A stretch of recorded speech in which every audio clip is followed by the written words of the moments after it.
A gente tem umas fotos íntimas suas aí que a gente queria mostrar. Ué? Ana Maria, seus momentos. Bom, não sei onde você tá ali, né? Antônio Maria. É Antônio Maria. Antônio Maria. Isso. Outra. Os rebeldes. Os né? rebeldes. Os rebeldes. Guilupe. É isso mesmo, os rebeldes. É. A Gui tá na França, eu tenho falado com ela. Essa é Vitória Bonelli. Vitória Bonelli. Nossa, mas que... eu quero. Eu tiro uma cópia pra você, por favor. tá bom? Que legal, Vitória Bonelli. Aí já é você no Trair e Coçar. Trair e Coçar é só Trair e começar, Coçar. exatamente. As belas pernas, Ana Maria. Obrigada. Procuro outra. conservá-las. Aí é você no SBT, No com a Elaine SBT, Cristina. exatamente, E dirigindo. A Renata Zanetti. Renata também Zanetti, junto, maravilhosa, e Elaine, amiga de muitos anos, e que eu tive o prazer de dirigir, as duas. Ali, Aqui Jacira Silva? Jacira Silva e Nora Fontes. Fontes. Nossa, Nora Fontes. Antônio Maria. Antônio Maria. A Nora era minha mãe e o Tony Ramos era meu irmão. Tony Ramos era teu irmão. Era Outra. Acabou? Acabou. Acabou? Deu pra ver, também devia ser, mais de 5 anos. Mais de 5 anos de carreira, né? Mais ou menos. Mais de 5 anos. 4,5. Quase 5. Quase 5. Legal. Como é que surgiu essa oportunidade ou essa chance, eu não sei como você chamaria isso, de trabalhar com os garotos da FEBEM? Bom, foi uma perseguição que eu sofri por parte do Dr. Nazi Curi-Meserani.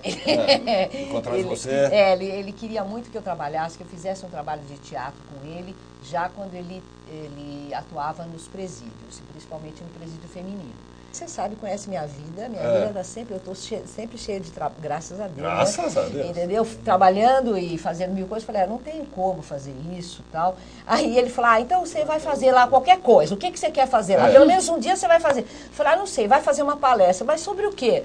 Não sei, eu não sei, porque é teatro para eles, deixa não o dá, saco, né? vai lá e faz alguma coisa. Eu falei, não, você vai fazer sobre defesa, você não faz Kung Fu? Eu fazia Kung Fu. Você fazia Kung Fu, eu me formei em Kung Fu. Nossa, deixa eu me afastar você um vai pouquinho. Vai parar com as gracinhas agora. Aí você vai fazer sobre defesa pessoal. Eu falei, então eu fui falar sobre Kung Fu e defesa pessoal. Ana Maria Dias deu uma palestra sobre Kung Fu para os garotos. Na penitenciária feminina. Maravilhoso isso. Aí depois, quando ele assumiu a FEBEM, aí ele falou, agora você vem trabalhar comigo. Eu estava no Rio de Janeiro, eu ia morar no Rio de Janeiro, já estava acertando um apartamento lá, eu recebi um telefonema dele, eu falei, eu estou no Rio de Janeiro, eu venho para cá. Não, você não tem que vir para São Paulo? Eu falei, claro, eu tenho que vir para resolver um monte de coisa. Então você vem amanhã.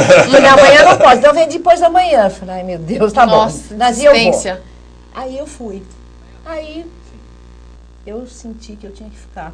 Foi fisgada pelo trabalho, né? Eu senti que era uma missão espiritual minha que eu tinha que cumprir ali, sabe? Mais do que artística. E no fim, eu que entrei lá para ensinar teatro e fazer experiências teatrais e até artísticas, outras também com eles, saí de lá aprendendo tanto, saí uma nova pessoa, sinceramente.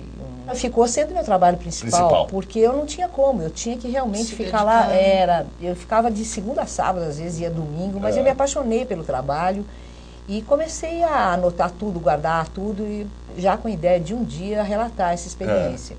E depois de 21 anos, eu consegui me dar um espaço e me determinar um espaço para escrever o livro. Foi exatamente quando eu saí do SBT, eu fiquei 10 anos no SBT. Dirigindo lá, tudo. E aí, saí do Trair e Coçar, é só começar, que eu fiquei 14 anos 14 lá. anos. 14 anos lá como atriz e depois dirigindo.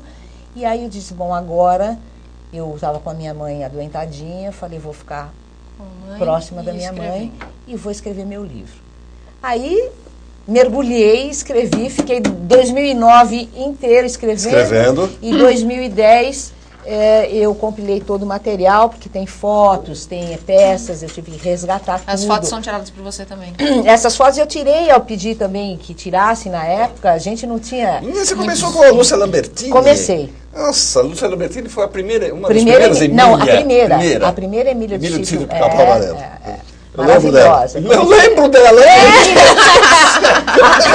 Mas a Lúcia você foi muito jovem, né? Agora, o que você relata no livro? Quer dizer, eu relato toda a minha experiência nesses nesses 2 anos. Cronologicamente. Desde o início até o final. Desde quando eu entrei até quando eu saí. Tá. Então, tudo que nós fizemos, eu não trabalhei sozinha, evidentemente. Eu tive uma equipe. Claro. Eu primeiro levei o Zeno Waidio O Zeno Wilde, o falecido, que era um dramaturgo, cuja dramaturgia era trabalhava muito com essa temática. Exatamente, mas ele não aguentou ficar não, hein? Né? Ele saiu, narro aí. Não aguentou. Porque a primeira investida, na verdade, que ele achou que estava sendo censurado, ele pegou e saiu. Eu fiquei muito chateada, mas eu entendi o Zeno, entendi perfeitamente. Agora, você disse que ele não aguentou, vamos dizer, qual é o primeiro impacto quando você entra num trabalho desse tipo? Qual é o primeiro impacto? Bom, o meu impacto foi total, porque eu não sabia nem como eu ia fazer, o que eu ia fazer, e eu perguntei pro Nazi, falei, escuta, mas ele falou, não, você vai trabalhar na unidade UEJOV, e você começa lá e depois a gente vê. Eu falei, bom, você vai construir o teatro, senão eu não fico. Vou, quer dizer, reconstruir, né? Porque ele me mostrou um teatro, os escombros do teatro, né? Aí ele falou, não, eu vou fazer. Aí eu fiquei trabalhando lá, entrei lá, mas só que essa UEJOV era a unidade onde os menores beiravam os 18 anos. Que também estou vendo aqui, não garotada. Era a unidade mais problemática da FEBEM, já me jogou logo no fogo. Garotada grande já, o pessoal já... Mas foi onde eu tive um retorno muito grande. Acho que foi excelente. Em todos os sentidos, eu trabalhei o lado humano. Eles se predispunham facilmente a participar desse trabalho? Ou você tinha que capturá-los? Não. No início, era aberto. Era isso que eu ia falar, era obrigatório? A pessoa participava? Não. Eu comecei a trabalhar com um grupo que um monitor já tinha... assim, trabalhado, assim, intuitivamente, porque ele não era de teatro nem nada, ele tinha assistido eu narro isso, uma peça na escola da filha dele, ficou apaixonado por teatro e resolveu começar a fazer alguma coisa com aqueles meninos, pegou aquele texto. Então eu já peguei aquele grupo deles, que já estava mais ou menos formado. E eu abri as portas e aí o pessoal passava por ali, vinha, e eu fiz um grupo enorme. Aí passei a fazer em outras unidades, aí agreguei todo mundo. Depois, aí quando o Zeno saiu, eu convidei a Silvinha Borges. Silvinha Borges, grande atriz, e era assistente social, assistente social, né? E ela foi meu braço direito, nós fizemos um trabalho lindo e tinha outras. Como é que era o cotidiano da coisa? As aulas eram diárias? Eram diárias com outras unidades. Depois o doutor Nazi pediu que eu agregasse as meninas isso que eu ia perguntar, homens e meninos. Não, lá a unidade do Tatuapé era só meninos.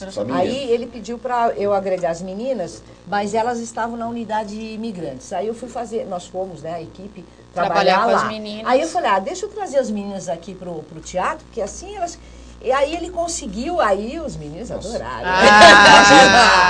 Imagina, foi um máximo. Então nós saímos, viu?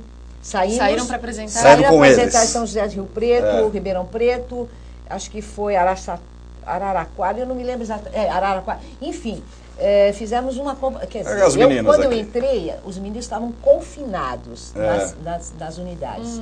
E nós conseguimos fazer com que eles saíssem da FEBEM, não só da unidade para ir para o teatro, já era um grande passo. Depois... Mas sair formado de lá de dentro. E foi, quer dizer... Mas eu nunca fiz esse teatro para formar ator, não. Para formar ator, claro. Lógico, o intuito não é esse. É um teatro como agente transformador mesmo. Exatamente. Então, agora, aí me diga, para você esse trabalho foi transformador. Para você como pessoa. Foi. Né, como ser humano. Para eles também. E para eles. Também. Mas quais são os pontos mais evidentes assim, que você falaria? Pô, mudou na vida deles tal coisa? Eles começaram a refletir melhor sobre a sua condição de vida. Eles começaram realmente também a elevar a sua autoestima, porque eles começaram a perceber que eles tinham um potencial desconhecido. De ser diferentes do que...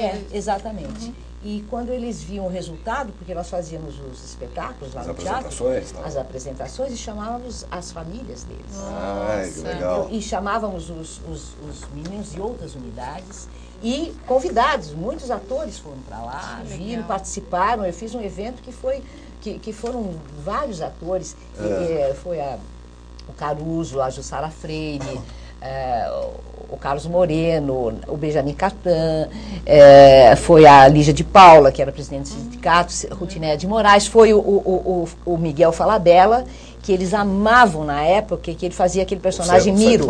O Miro da Selva de Pedra. E eles amavam. Aí o Falabella foi aí eles leram as poesias. Foi um espetáculo que eu você trabalhava com uma dramaturgia construída a partir deles, ou como é que rolava isso? A partir deles. A partir deles. E também propunha outras coisas. Tá. Né? Propunha, evidentemente, outros temas para eles não ficarem só dentro daquela realidade deles. Né? Então, nós trabalhávamos tudo, assim, o grande amor da sua vida, o seu maior desejo, se você fosse um milionário, como seria a sua vida, o que é a família para você. Enfim, coisas assim. E também comédia. Nós fazíamos esquetes de comédia. E o pessoal de apoio, né, evidentemente, participava, porque eu sozinha não conseguia. E quais foram as grandes dificuldades assim, com relação a eles? Quer dizer, porque eu imagino que deve ter assim, uma certa... A maior dificuldade em relação... Inicial, assim, não teve. Impressionante, não teve não. Eu acho que eles conhecem muito bem quem trabalha com a verdade e integridade com eles. E eu era olho no olho. A gente é assim, você sabe, ator, né? É assim. Mas a maior dificuldade que eu tive não foi nem humana, né? Claro que eu tinha sempre, quando eu saí com eles, eu tive 2 fugas uma apresentação, porque eles queriam a sua liberdade, claro. E ninguém podia negar isso a eles queriam a liberdade. Mas a maior dificuldade foi o problema que é o problema nosso do Brasil, a educação. Eles mal sabiam ler, não sabiam escrever direito, e eu não podia dar um texto para eles decorarem. Então eu tinha que fazer com que eles absorvessem cada fala e falassem como eles... Exatamente. Olha. Era um trabalho diferente. Então eu aprendi muito. Que coisa, né? Que situação que chegou a educação no Brasil. Exatamente. Agora, o que eu aprendi mais de tudo, que é assim, que o ator tem tantas possibilidades. É um universo tão grande. É maravilhoso. Né? E às vezes ele não dá valor para isso. E de muitas formas, às vezes não dá valor para isso. Então, eu me transformei como atriz também. Eu parei de reclamar. Olha, esse trabalho continua? Eu não sei, porque a Fundação... Houve tantas Ele continuou, né? Depois com a Alda Marco Antônio. Olha o Zeno aqui. Olha o Zeno aqui.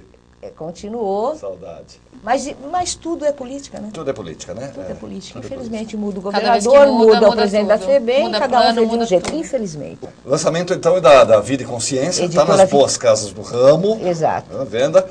Tá toda essa experiência, então, relatada aqui nessas... Em 528 páginas. 528 páginas. Mas, olha, não tem só essa minha experiência. Tem um pouco da minha vida, um pouco do meu lado profissional, e um pouco dos meus sonhos e tudo mais. Parabéns pelo trabalho, Muito obrigada.